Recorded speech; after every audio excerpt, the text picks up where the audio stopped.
Sunday late night, see Lee Marvin in Prime Cut. Live for Mid-Michigan. This is 12 News at 11.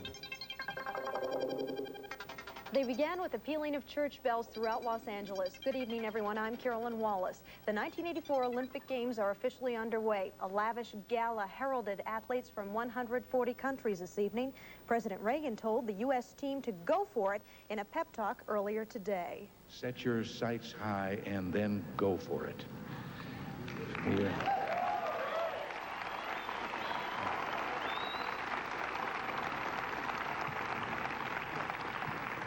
For yourselves, for your families, for your country, and will you forgive me if I just be a little presumptuous?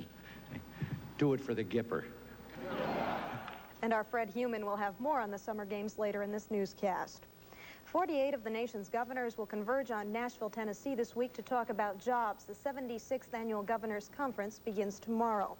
Michigan taxpayers have saved about $19 million since July 1982 because of One Short Walk. Payments on the state's $1.8 billion unemployment debt is walked, not mailed, from the state's Washington office to the U.S. Department of Labor. A phone call from Lansing now activates authorized payment, saving about $66,000 a day. A new $4.3 million commercial development for downtown Owasso got the green light this week as a long-awaited federal grant was approved for the project. Joel Fike reports. It was a fitting end to a most exciting week for Owasso. Hundreds flocked downtown for a parade and old-timer celebration today.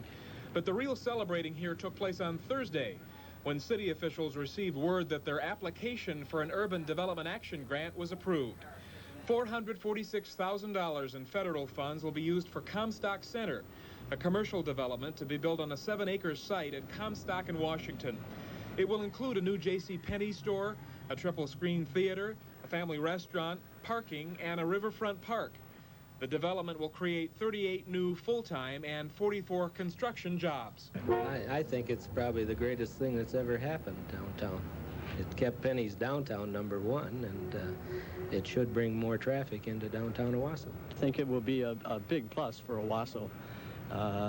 We've always needed a good-sized anchor store in this town, and I think this is really going to give us the spark that downtown Owasso needs. The center is expected to be completed in May of 1985. Although there have been some rumblings by small business owners that they did not receive any of the federal monies, most of the people we talked with generally agree that the development is a positive step toward improving business here.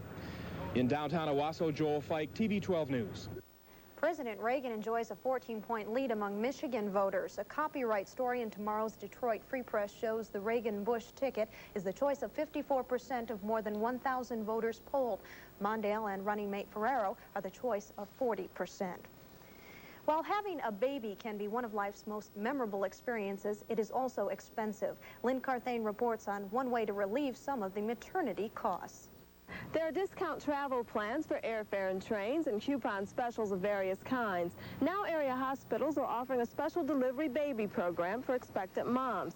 St. Joe Hospital was one of the first. They call theirs special delivery. Close to 500 moms have come through St. Joe's $799 package program, which started about 3 years ago. Other area hospitals are now starting similar ones to help cut down on the $1,800 estimated for a non-complicated pregnancy. St. Joe's special delivery requires all moms to enroll during the first 6 months of their pregnancy and be classified as low risk. They receive nutritional counseling by a registered dietitian.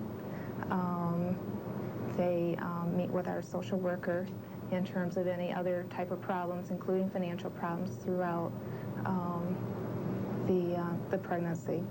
And we also do a risk assessment. Payment plans are set up according to individual incomes, although the program is primarily geared toward moms who don't have insurance. Margaret Vanover's sister was a participant, and she encouraged Margaret to do the same.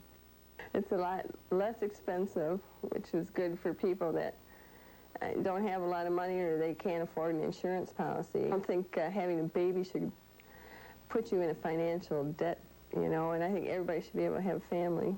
In Flint, Lynn Carthane, TV 12 News. And still to come on 12 News at 11, his record on bestsellers is hard to match. A visit with author Irving Wallace. Phil? And more sunshine and warm temperatures for tomorrow and probably the beginning of the week as well. I'll be back with all the weather details right after this. Portions of 12 News at 11 are being brought to you by New York Carpet World. He's hardworking, and he's seen just about every novel he's written become a bestseller. In part 2 of our weekend series on best-selling authors, Bob McKenzie takes us to California and the home of Irving Wallace. Irving Wallace, author of The Prize, The Man, The 7 Minutes, The Fan Club, and a dozen or so other books, finds the volume he's looking for in his research library. That's more of a trick than it sounds. There are 40,000 books in Wallace's library. Wallace likes research and will spend up to a year putting together background material for one of his novels. In another room, Sylvia Wallace is working on one of her books. This is a very literary family. When the family gathers, it's often around Irving's writing desk. His son David is also a writer, and David's wife says their son is already showing talent on Irving's ancient typewriter. Wallace is a publishing phenomenon whose every book is a bestseller. Needless to say, he's a wealthy man. A lot of people, when they get financially well situated, stop working. They knock it off. They take it easy. Motivation. When I started, I really struggled. I really almost starved. And I was living in Berkeley and going to school and literally living in an attic room. But I was, after school, sit and send out stories. At one time, I had 50 short stories in articles out at the same time, not on the same day, but I kept sending them out when they came back. And you know that almost all of them came back within 24 hours? Just by, you'd think you'd give up then, wouldn't you? No way. I was determined that I was going to be a writer, and I had to believe, you have to believe if you're going to be a writer, that somebody wants to read what you have to say. So the world was telling you you weren't a writer, and you refused to believe it. Is that it? That's right. Irving, most people don't write books, and for most of us, the idea of starting a book is just imponderable. I mean, do you just type chapter 1, he walked outside and looked at the sky? Oh, boy, is that frightening, because there's a lot of blank sheets of paper and nothing on them, and you want to fill them. You want to fill them. Usually I'm struck by a character. When I wrote The Man, about a black man who becomes president, I was struck by the idea of a certain kind of character who by accident becomes president of the United States, and he's black. What would happen to him? And David, my son, was in the kitchen when I got the idea, and I burst in and told my wife the idea. And he said, I have the ending. He's impeached. And that's a little before the Nixon thing happened, wasn't it? And I used it. It was great. That was family collaboration starting at an early point. Do you set out to write a bestseller, or do you have a public in mind when you start to write? No, because I don't know who they are. I mean, I get a lot of mail, but I don't know the face of the public. It's faceless. I don't know what they want. Are they men? Are they women? Are they youngsters? I don't know how to set out to write a bestseller. If I did, would life be easier, and one would be much less nervous before a book's coming out. But I have an instinct for what excites me, and I've got to believe fervently that it might excite millions of other people around the world. This is Bob McKenzie reporting. Tomorrow night at 6, we'll continue our series on best-selling authors. The man we'll meet doesn't live in Beverly Hills. Instead, Jim Dodge calls a rustic setting in the hills his home. That's tomorrow night at 6. And today was certainly a pleasant day. We turn our attention to weather. And Phil, what's up for tomorrow? Certainly was a winter, and we're going to have more of the same for tomorrow, Carolyn. Right now it is on the cool side. It's beginning to cool off. 66 in Flint, 62 now in Owasso, 63 in Saginaw, 60 in Bay City, and 66 in Midland. The winds are out of the east only at 6 miles per hour. Barometric pressure 30.27. It's continuing to rise. Humidity 50%, and the dew point temperature is 47 degrees. In Flint and Owasso today, the high temperature got up to 79 after a low of 48.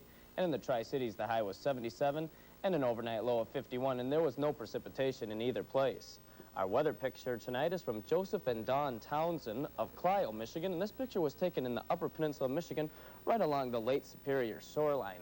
Right now in Michigan, temperatures still are beginning to fall, mainly in the Upper Peninsula is where the coolest air is. 54 now in the Sioux and 47 in Marquette. And last night in Marquette, they got down to 39 degrees for the nation's low and also set a record low for them as well for the day. Right now, 50s mainly for the northern part of the lower peninsula. You get a little farther to the south, 63 now in Flint and 64 in Detroit. In the nation today, there were plenty of showers and thunderstorms today to our south across parts of Indiana and Ohio, and all the way south down into Florida. Showers and thunderstorms did predominate. Some heavy rains, but for the most part, just a scattered basis.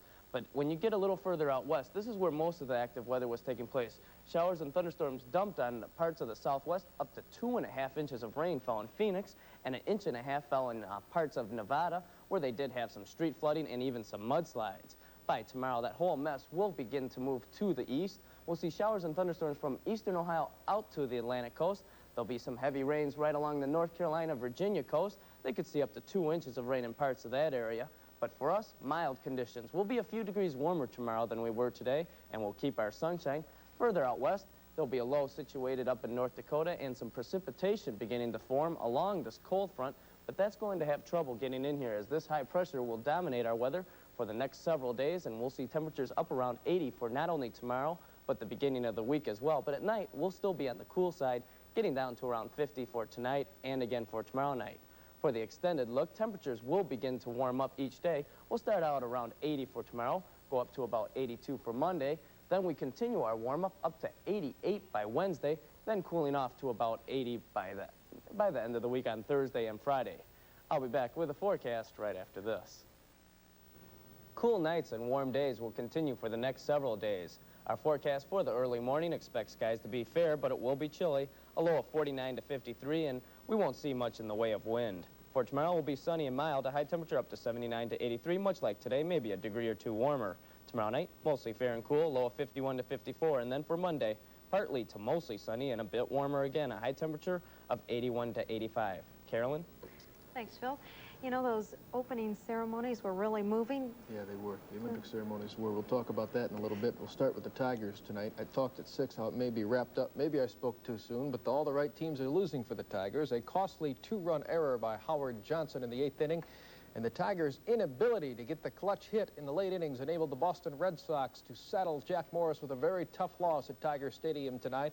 3-2 is the final score. After Lou Whitaker had homered to lead off the game, Larry Herndon sets up the Tigers' second run. This triple to right center field put Herndon on third, and the Tigers did get the big hit in this inning, although it wasn't a biggie. Darrell Evans with this pop fly on the left field line dropped by Jackie Gutierrez, and the run scores, and the Tigers take a 2-0 lead. Then in the 8th inning, after the Red Sox had moved to within one at 2-1, Tony Armas hits this tapper to third.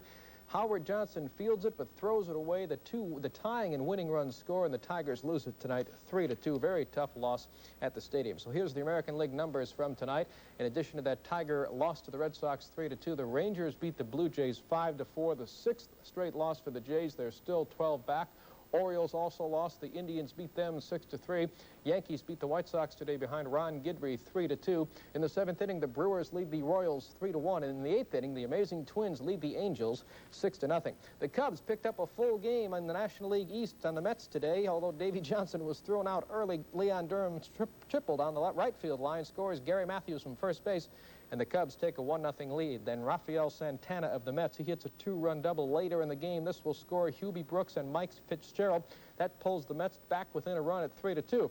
Ron Say's 2-run single highlighted an 8-run 8th inning as the Cubs went on to beat the Mets today 11-4. So in the National League picture today, the Cubs by 7 over the Mets, the Cardinals 5-1 over the Pirates. A 2-hitter for Bob Welch. It's the Dodgers beat the Reds 1-0. Braves over the Giants tonight 4-3. The Expos beat the Phillies 4-1. And in the first of 2, the Astros beat the Padres. That final 3-1. International Softball Congress State Tournament action today. This is fast pitch. Hess City Croft Clara playing out of the Flint League. 1-0 winners over Benton Harbor. The Plangers in 8 innings tonight. Dave Elvers with that single to right field tied 0-0 in the 8th.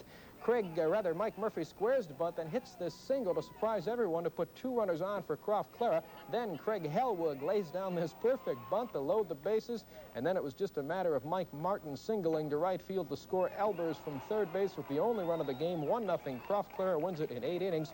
Croft Clara later beat Grand Rapids tonight in the quarterfinals, also 1-0. So Croft Clara will face Saginaw's Carey's Mex Tech in tomorrow's semifinal. As you heard and saw earlier in our newscast tonight, President Reagan officially declared the 1984 Summer Olympic Games open tonight. And the big mystery as to who would carry the Olympic torch into the Los Angeles Coliseum was revealed at about 10:30 our time. Gina Hemphill, the granddaughter of the great Jesse Owens, ran it into the stadium and later handed it to the ex-Olympian Rayford Johnson, the 1960 gold medalist. And Johnson climbed the 99 steps to light the flame at the top of the stadium. 7,500 athletes were jammed in the Coliseum, and of course the competition begins tomorrow. They're running today as well in downtown Flint. We'll show you right after this.